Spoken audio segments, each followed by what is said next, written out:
to pause it while you're filming in case it made a noise. So this is like the third take and Sam decided to pause his Strava because he didn't want to mess up his stats.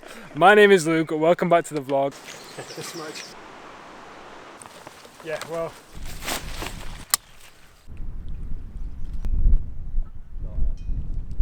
Today I'm in the Lake District about to hike up to Angle Tarn and I have Sam with me. You sure you know where you're going? That's pretty obvious. Didn't need you. No. Sam is actually a stranger I met through Instagram. And he's a good friend of mine now. About a year ago, yeah. But I'm a really bad influence for him. I kind of persuade you to go freelance more often than not. Persuade him to try buy all the expensive camera gear, which he does. He's going to have some beautiful postcards from the hike. If you saw the last video, I'm trying to get in as many adventures before the baby comes, so this is another one of those. Enough of the talking, let me take you on this hike and show you where we're going.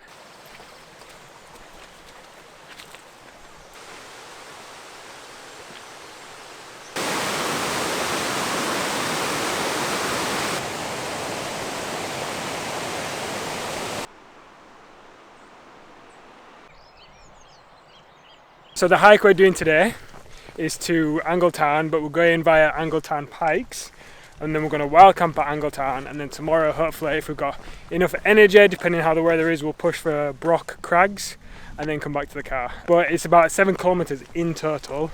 Sam was just saying it's about 600 meters in elevation. Yeah, I think something like that. So a nice easy hike. Yeah. It's about 3 p.m. Friday afternoon, so we'll have plenty of time to enjoy ourselves. We lied, it's actually 478 meters, not 600. I didn't see her. Yeah. We're just going the long way around. Yeah, well, yeah.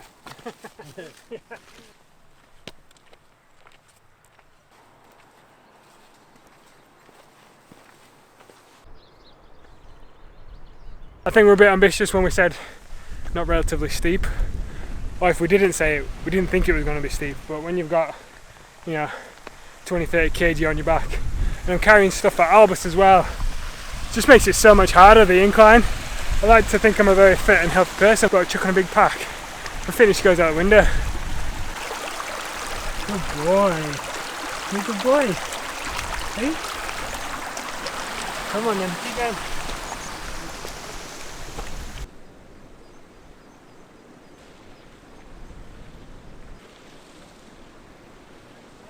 High Street. Might be. Don't put that in the video in case I'm wrong. Someone calls me out.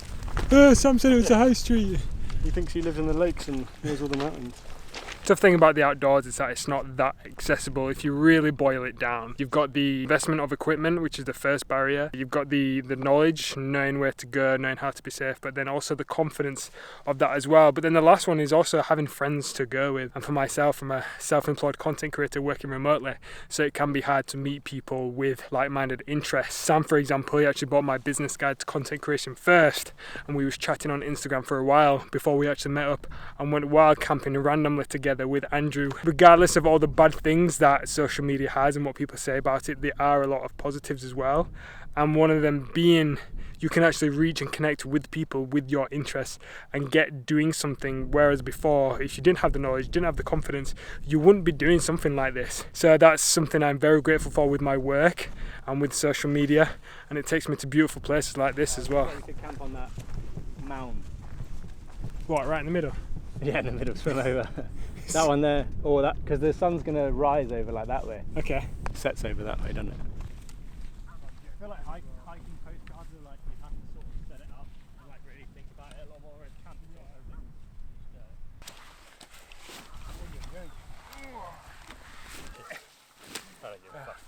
How are you, buddy? Enjoy the walk? You want your food, don't you? Me too.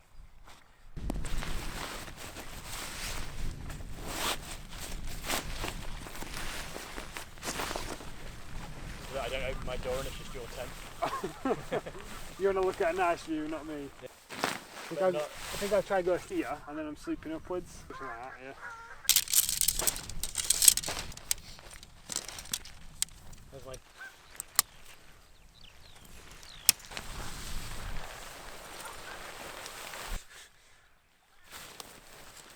Your fire pot meal.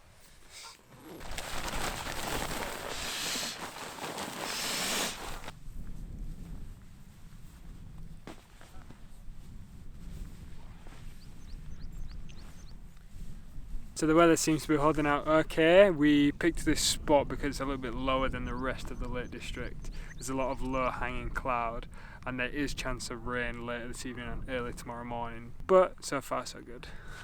Alright, here's the setup. We have the Raccoon 2-man tent. I've had this for about, gosh, 3 or 4 years now. And then inside here we've got Albus's sleep system. He's got a non-stop dog-eat sleeping bag with just a normal roll mat here.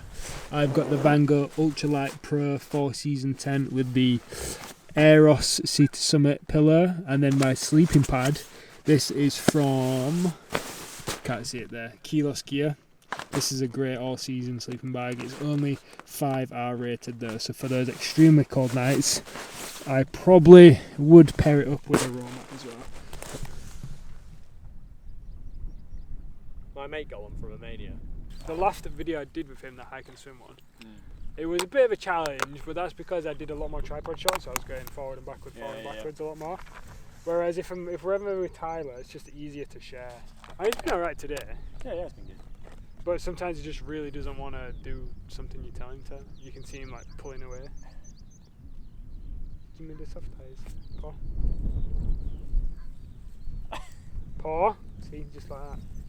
This is actually a really popular place. I'm going to point out to you now how many wild campers we have here. So we have a big group over here. You can see them there.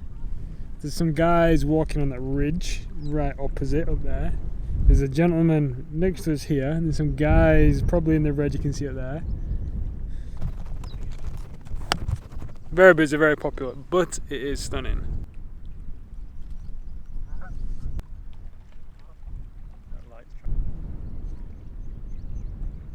There'll be so many photos, I mean shots where it's just like hanging out your pocket. Yeah. It was pretty handy though, I just put the knot in and it worked. After a while I just forgot about it. But at least in a photo you can edit it out. But AI just like... And maybe a bit small. It is quite tiny. But there's the next one up is like double the size. I love Tom's setup he just shared. Yeah, Tom, he annoys me because he's got all the best stuff. A mellow feel-good stew straight from the Italian home kitchen with white beans and abundance of fresh cavolo nero and tasty sourdough bread to soak up all the slow-cooked flavours.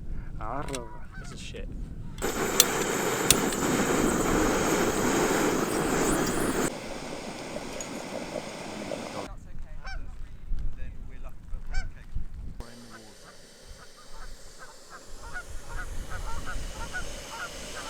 It's like super watery.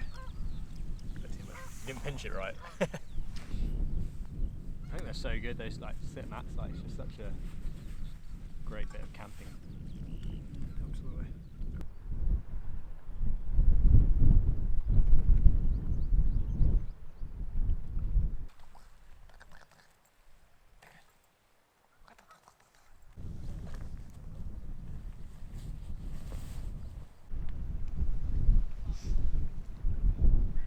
Even though it's quite busy here at Angle Tarn, it is really nice still to be outside. Like I said in my last video, I'm on a bit of a time crunch because of the babies coming at the end of July, so I'm really trying to squeeze in as many adventures as possible, so regardless of if it's busy or if the weather's not 100% or if it's a bit cold, still having a great time.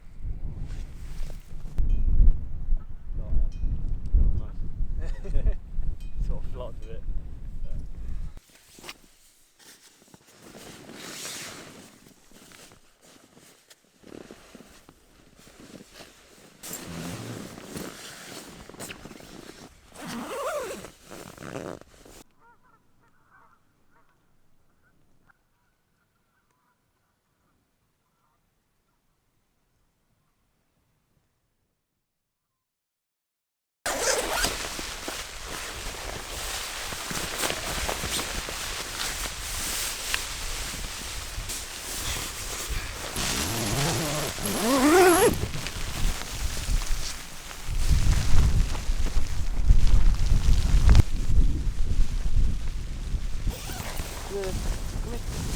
Good boy, here.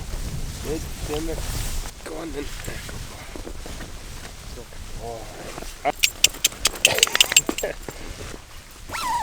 It's all wet, mister. It's all wet.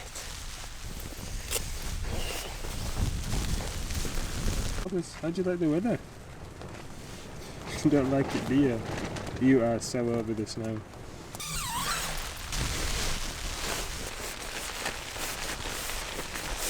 Future Luke here. I'm actually coming to you live from a different video. I tried to film an outro when I was camping with Sam, but the wind in the morning made it absolutely terrible. It's not raining heavy, but there's a lot of mist and wind, which I don't want to hurt your ears with it, so I'm going to film the outro here. And just a note on getting outside and forcing yourself outside of your comfort zone to meet new people, to try do new things, to find new experiences, to try find a little bit more fulfillment is definitely something I've really enjoyed over the past couple of years, and I've been really connecting with like-minded people. And the thing is, if you don't know where to start, the online space is a great place to find things like this.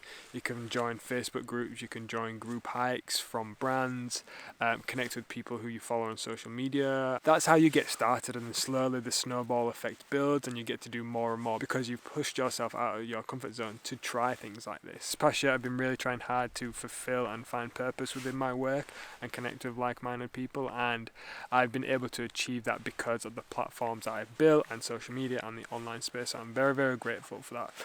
But this is more so a reminder to you that everyone has to start somewhere. No one starts knowing all this stuff immediately, but they put themselves in that place, in that moment, to try push themselves, to learn more, to expand. So everyone has to start somewhere. I started with no knowledge previously with snowboarding, with wild camping, but slowly it built and I got more confident. Anyway, that's the end of this video, and if you're interested in watching this video right now where I am, you can hit subscribe because that is coming out very, very soon, and plus you can see all the other adventures that I'll get up to in the meantime, including baby, adventure dad, and how I'm going to adjust to that. Thank you again for watching. It's been a pleasure having you here. Peace, and I will see you in the next one.